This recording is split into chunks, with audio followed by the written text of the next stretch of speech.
10 plus divorce lessons from the book, How to Stay in Love. Number 1.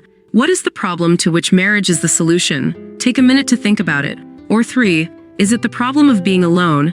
Nope. You can find ways to not be alone without being married, nor does being married solve the problem of loneliness all the time, or for many people, even most of the time. Does marriage solve the problem of being uncommitted to anyone?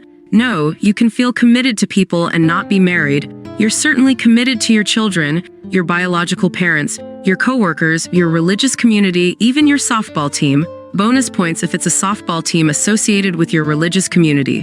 What about the problem of not getting enough regular sex? Come on, sex is everywhere. From Tinder to Grindr, it's in the palm of our hands anytime we want it. No pun intended. And countless married people will tell you that marriage is not, in fact, the solution to the problem of not having a satisfying sex life. Rather, it's often the primary cause. Being married doesn't guarantee a regularly accessible, satisfying sex partner any more than living near a restaurant guarantees being well-fed.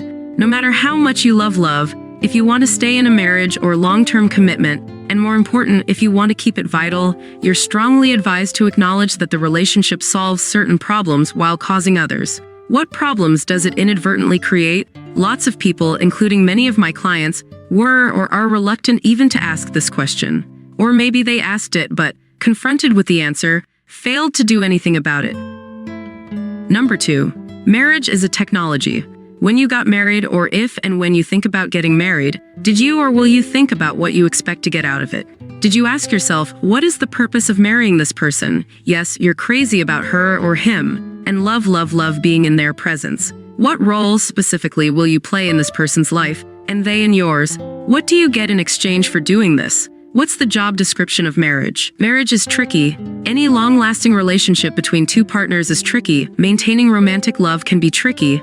I have learned over and over that marriages and other committed relationships fail for 2 fundamental reasons. 1, you don't know what you want. 2, you can't express what you want. End of story. No, not end of story. It gets more microscopic. The roots of relationship failure are many. You're dishonest with yourself. You're dishonest with your partner. Expectations are out of whack. There's passivity or lack of appreciation. The dynamic between what one wants, needs, and feels entitled to is strained, strange, and ever-changing. The list of specific possible problems is long, but most of them fall into the 2 broad categories above. Number 3. Have you ever been out to dinner with friends when someone asks how you and your romantic partner met? It's a pretty predictable choice for polite dinner conversation. More than once in my life, I've been in that position and told the tale of how I came to be sitting next to whoever was there as my date. There's something terribly romantic about telling the story of how we met, even when the story isn't particularly remarkable. Perhaps storytelling forces us to reflect on our experiences and condense the most important parts into a larger narrative. It makes us look, at least for a moment, to what's most important and compelling, and where it all fits in the larger narrative of our lives. Try it. Sit down and write the story of how you met your partner, or if that story isn't particularly remarkable, then the story of your first date, or a special vacation you took, or a particularly fond moment in your relationship. Storytelling is powerful, even when you're the only audience for what you have to say.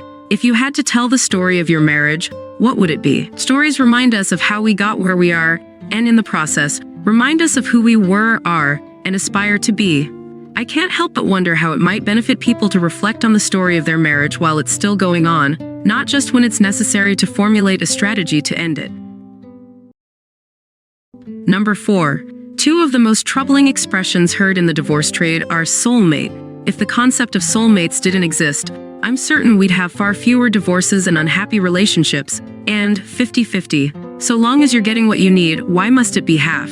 Who gives a shit? It's what you need, right? That's all that should matter. Number 5. Healthy couples know how to disagree with each other. They're not so worried about being right or about being more right than their partner. Being right is not the most important takeaway, and is often precisely the obstacle to resolution. Even in healthier relationships, though, it can be deceptively easy to keep an internal score sheet. He 1. Leaves his socks everywhere. 2. Always finishes off the last of the milk. 3. Is consistently 15 minutes late. And you don't do anything like that. So you're up 3-0, right? If things are truly solid, though, you'll tell yourself that that's bad math because he is 1. Supportive, 2. Monogamous, and 3. Reliable.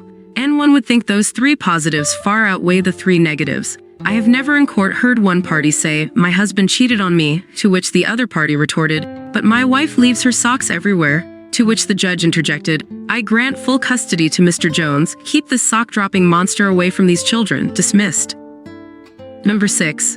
In most divorces or marriages heading in the direction of divorce, there is all manner of scale tipping, meaning little to no balance, balance of fault, balance of agency, or there's an insane narcissistic need to be right every time, every single time, or there's a need to get even, or a desire for mutually assured destruction. It's exhausting for me to witness, and more exhausting, of course, for them to keep score. There's a fairly easy way to apply in your own relationship what I've learned from my clients by doing the opposite. It's also fairly low risk and easy to road test without sacrificing much of anything. The next time your partner says, "I'm sorry I did fill in really stupid thing," and it was genuinely a stupid thing your partner did, like not listening to you or not giving credit to your perspective, instead of pointing out how very stupid it was, why not respond with, "I'm sorry too," which in my experience 9 times out of 10 will completely disarm your partner. "Wait, you're sorry?" they might say. "Yes, I'm sorry for the way I handled it," you'll say.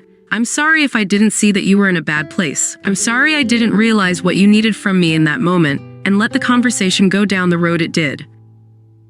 Number 7. I don't know any married people with children who actually monitor the ratio of time they spend with their children as compared with the amount of time their spouse spends. Once upon a time, in another chapter of my life, I was a married man with 2 young children, and I never reflected on the week and thought, it was a good week with the kids, but I had them only 43% of the time as compared to my wife's 57%. I'm going to need to make up that 7% sometime this month. Kids, I need you back here for exactly 95 minutes of catch in the front yard.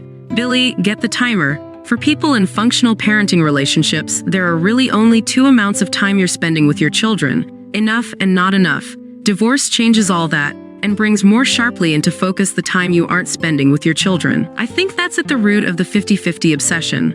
When I dig deeper in conversation with a person telling me that they want 50-50 time with the children, it quickly becomes clear that they don't want it, nor do they need it, nor could they engineer a schedule that truly provided them with the 50% of the children's time they're asking for. Number 8. Why wait until you're getting divorced or heading in that direction to be honest with yourself about what you're capable of in your relationship with your spouse and/or your children? Why not look closely at certain key areas in your marriage and give yourself an unflinchingly honest progress report as to what you're actually doing? While you're at it, maybe you can compare that totally candid report against an equally honest, tangible set of goals that aren't made up of conclusory statements lacking in measurable meaning. I want to be more present in my marriage. What the hell does that mean? It's a conclusion. It's a destination, not a path to get there. How about something more tangible, like, I want to stop playing with my phone when my spouse is talking to me, or I want to do more activities on the weekends with my spouse. Those are 2 great examples of ways to be more present in your marriage, and they're tangible and measurable. I want to feel closer to my spouse. Again, I know what you mean, but I have no idea how you could measure it, and I'll bet that with 5 minutes of reflection, you could give me a list of tangible, clear, and measurable behaviors that would produce that desired effect. I want to have mutually satisfying sex with my spouse at least twice per week. I want to remember to compliment my spouse at least once per day, and ideally to have him compliment me. These are both behaviors that would likely result in feeling closer to your spouse. Number 9. This is what someone who has facilitated the demise of more than 1,000 marriages has learned. If you think the only thing keeping your spouse with you is your refusal to allow him or her to see that there are any compelling alternatives in the world, here's some bad news. Your spouse sees what else is out there. They don't need to leave the house for that. If you think the only thing keeping your spouse from sleeping with other people is restricting his or her access to other people they might want to sleep with, here's some more bad news. If your spouse wants to sleep with someone else, they will. At work, or while you're at work, in the car, or outside a bar. They'll do it in the broom closet of your children's school with the janitor. Not a made-up example. I cross-examined the janitor. Encouraging your spouse to play a regular round of golf, or hit the gym, or get her nails done, or get that drink with his old college roommate, or go away for a weekend, is almost always a winning relationship strategy for 2 reasons. 1. Remember when I wrote, "Of course you do," it was 3 paragraphs ago. If you think the only thing keeping your spouse with you is your refusal, yeah, that, Letting them do their thing imparts a sense of trust in them. And 2, maybe more important, the person who comes back to you is a better version of the person who left. If you haven't subscribed to our channel, you probably will not see us again. If you have, congratulations, you are growing every day. Number 10. Look at the person you're marrying, at what they do with the majority of their time, and maybe at how they do it, and unwind from it. Are the characteristics that make a good boyfriend or girlfriend translatable to being a good husband or wife?